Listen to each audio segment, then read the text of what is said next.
Varicose veins కి సరైన చికిత్స కోసం సంప్రదించండి ఎవిస్ హాస్పిటల్. నమస్తే రమ్ గారు. నమస్తే రమ్ గారు, మీరు అడప చిరంజీవి గారివి కొన్ని స్టోరీస్ చెప్పారు, చాలా బాగున్నాయి. ఆయన ఇంకేమన్నా ఉన్నాయా మనం చెప్పుకోదగ్గ? ఉన్నాయి. ఆయన మొత్తం 10 కథలకు పర్మిషన్ ఇచ్చారు. అబ్బా. అవి కాకుండా 3 క్రైమ్ నావెల్స్ పంపించారు.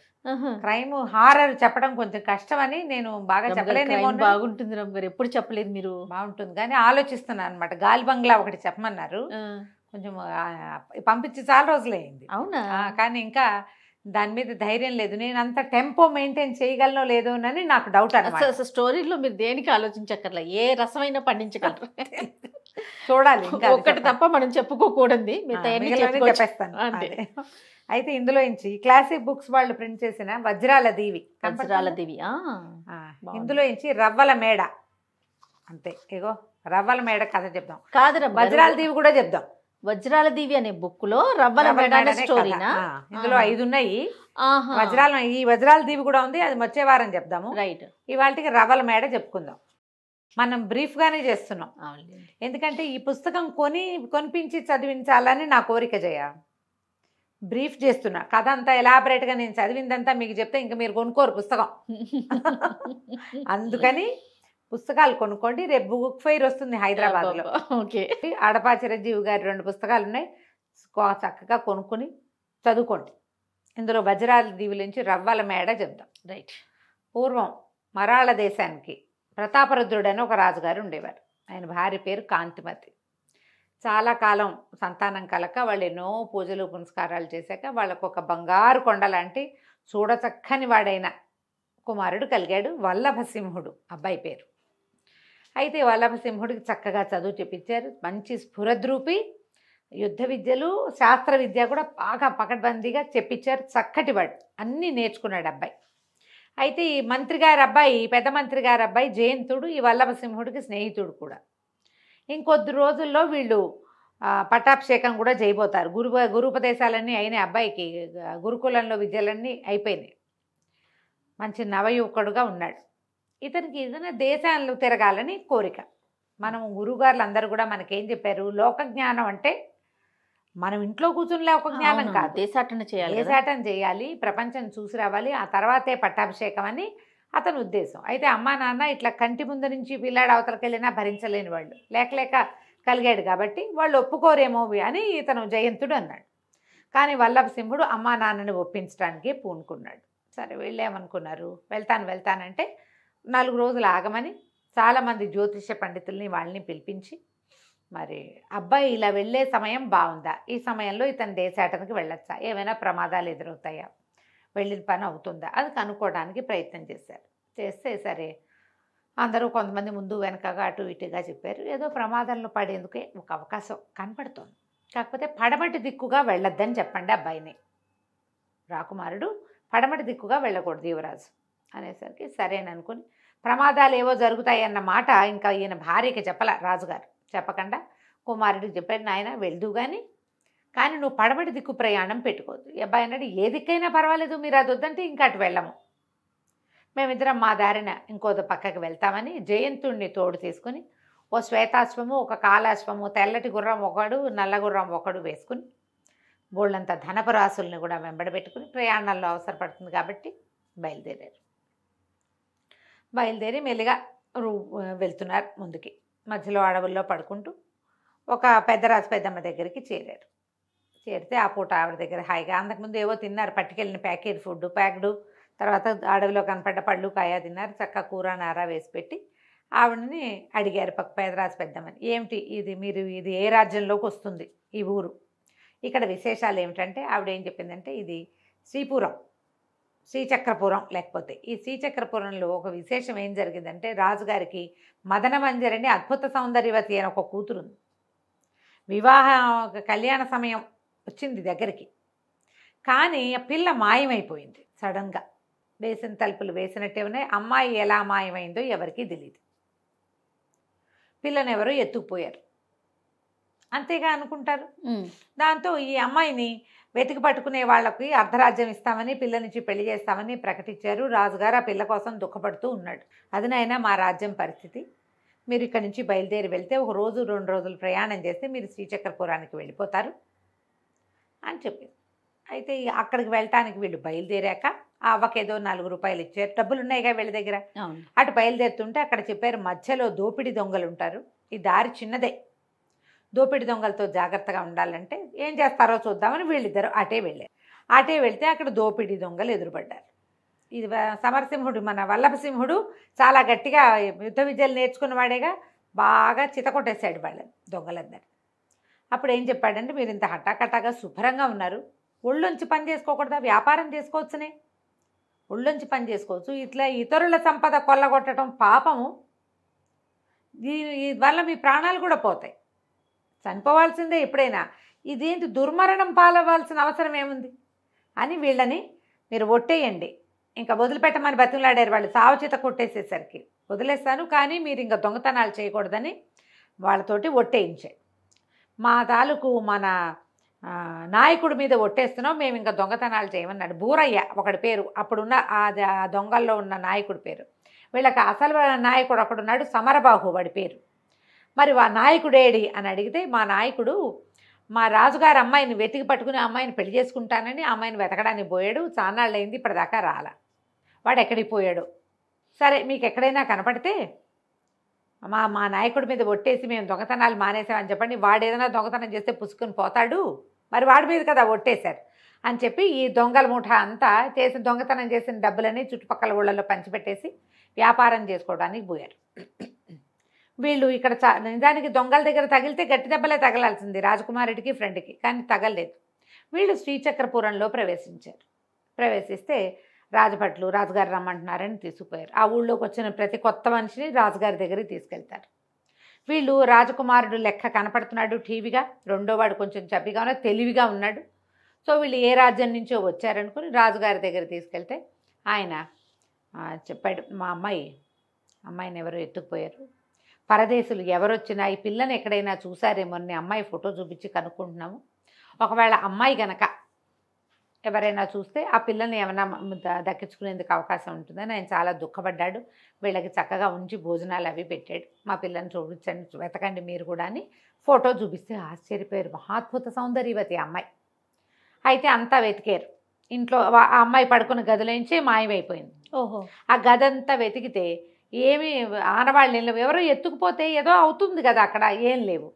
ఈ గదిలోంచి బయటకు వెళ్ళడానికి వీళ్ళకి ఊరి బయటికి వెళ్ళిపోవడానికి ఒక సొరంగ మార్గం ఉంది, రహస్య మార్గం. రహస్య మార్గాలు ఏమైనా ఉన్నాయా అని అడిగాడు. ఉన్నాయన్నాడు రాజుగారు. ఆ మార్గంలో ఏమైనా గుర్తులు కనపడతాయేమో వెతకండి అంటే ఏమీ దొరకలేదు. అయితే మంచం పక్కన ఒక చిన్న దంత పెట్టు, ఆ పెట్టు ఊరికే తెరిచి చూస్తే అందులో బంగారు మువ్వల పట్టీలు ఉన్నాయి. ఈ పట్టీలు మా అమ్మాయికి చాలా ప్రీతిపాత్రమైనవని చెప్పాడు ఆయన. సరే ఈ పట్టీలు ఇవ్వండి, మీ అమ్మాయిని నేను వెతికి పెడతాను అని చెప్పి ఒక చిన్న నకలు, అమ్మాయి ఫోటో ఉందిగా అక్కడ, రాసి ఇవ్వమంటే ఒక చిన్న ఉత్తరంలాగా మడిచి ఉండేలాంటి కాగితం మీద 2 రోజులు ఉండండి, చిత్రకారుని పిలిపించి నకలు వేయిస్తానని ఫోటో చక్కగా వేయించి ఇచ్చారు. ఆ ఫోటో ఆ అమ్మాయి మువ్వల పట్టీలున్న ఆ దంత పెట్ట పుచ్చుకొని వీళ్ళు మళ్ళీ బయలుదేరారు. ఈసారి అనంతగిరి అనే ఒక రాజ్యంలోకి వెళ్ళారు. ఆ ఊళ్ళోకి వెళ్ళారు, సిటీలోకి వెళ్ళేసరికి రాజభట్లు పట్టేశారు. రాజుగారి దగ్గర చూడాల్సిందని బలవంతంగా ఈడ్చుకొచ్చారు. రాజుగారు ముద్దుగా మాట్లాడాడు. ఇదేమిటి అని ఆశ్చర్యపోయారు వీళ్ళు. ఆశ్చర్యపోతే ఆయన ఏమన్నాడంటే, రమ్మంటే రావట్లేదని ఇలా బలవంతం చేయాల్సి వచ్చింది. ఆయన 4 మాసాల క్రితం మా అబ్బాయి సూర్యవర్మ దేశాటన చేస్తానని వెళ్ళాడు, రాలా. ఏదో వాడు పెద్ద దేశం కాదు, పక్క దేశానికి వాడు వెళ్ళింది. అతని తాలూకు ఏ ఖబరు లేదు. అతనితో వెళ్ళిన వాళ్ళు ఎవ్వరూ మాకు వెనక్కి రాలేదు. మా అబ్బాయి ఎక్కడున్నాడో తెలియటం లేదు. ఈ అబ్బాయిని ఎక్కడైనా చూసారా అని ఒక ఫోటో చూపించారు వాళ్ళు కూడా. ఆ అబ్బాయిది కూడా చిన్న పటం గీయించుకున్నారు, గుర్తుపట్టడానికి వీలుగా గీయించుకొని బయలుదేరారు. ఈ బయలుదేరితే వీళ్ళకి ఏం డౌటు, ఇప్పుడు రాజకుమార్తె మదనమంజరి తనంతట తనే వెళ్ళిందేమోనన్న అనుమానం ఉంది వల్లభసింహుడికి. ఈ అబ్బాయి మగపిల్లవాడు కదా, ఆడపిల్లలు వెళ్ళటం వేరు, మగపిల్లలు వెళ్ళటం వేరు, ఆ కాలమే వేరు. సరే అదేమిటో తెలుసుకోవాలంటే ప్రయాణం చేయాలి, ముందుకి ప్రయాణం చేసి వెళ్తే కానీ మనకి ఏమీ తెలీదు. వీళ్ళు ప్రతి చోట ఎక్కడ ఆగినా ఈ అబ్బాయిని కానీ ఈ అమ్మాయిని కానీ చూసారా అని అడుగుతూనే ఉన్నారు. ఆ అమ్మాయిని చూసిన వాళ్ళు ఎవ్వరూ లేరు, ఈ అబ్బాయిని చూసిన వాళ్ళు ఉన్నారు. ఆ మధ్య ఇటు వచ్చాడు ఈ అబ్బాయి అని చెప్తున్నారు. ఇప్పుడు అమ్మాయిని ఎవరైనా మాయం చేసి ఉండాలి, లేదా ఆ అమ్మాయి ఏదైనా వేషం మార్చుకుని ఉండొచ్చు. ఓహో. ఇప్పుడు ఆడపిల్లని ఒక అందగత్తె గుర్రం మీద ఎక్కొచ్చినా గుర్తుపడతారు.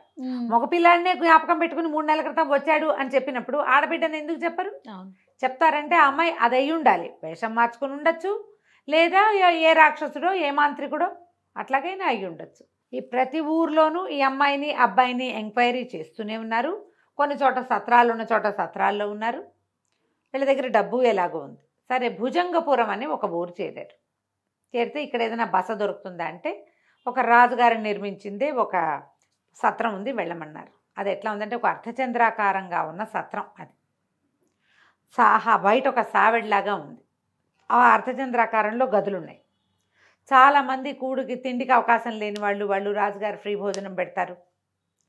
రూములు తీసుకుని ఉండేవాళ్ళు కూడా ఉన్నారు. అక్కడికి వీళ్ళు వెళ్ళారనమాట.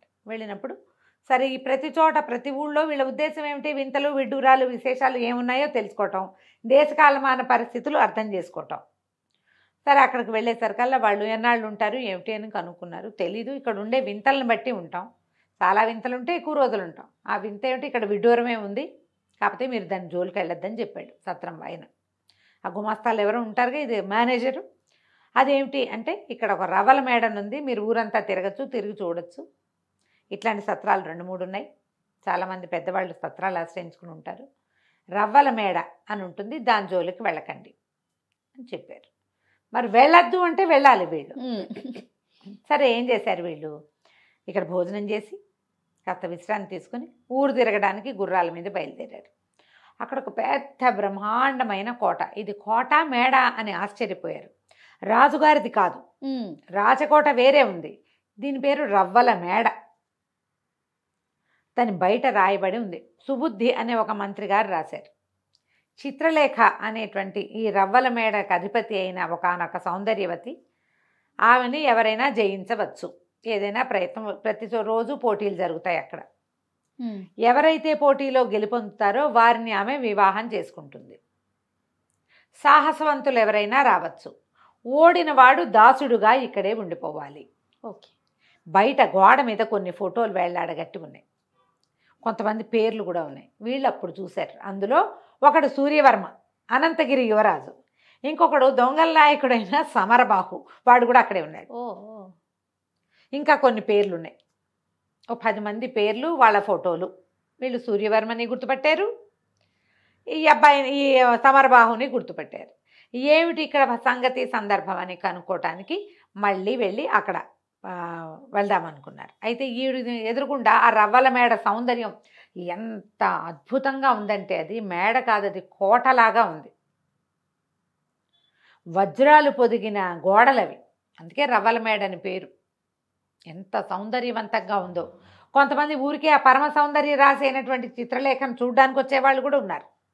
చూసి వెనక్కి వెళ్ళిపోయేవాళ్ళు, పోటీలో పాల్గొని ఆమెకి దాసులైపోయిన వాళ్ళు. ఆ దగ్గర పిచ్చి రకాల ఎన్ని రకాల పనులు చేయిస్తారు. రాజకుమారుడైనా గడ్డి పీకాల్సిందే, వంట చేయాల్సిందే, అక్కడ గాడిదలైనా కాయాలి.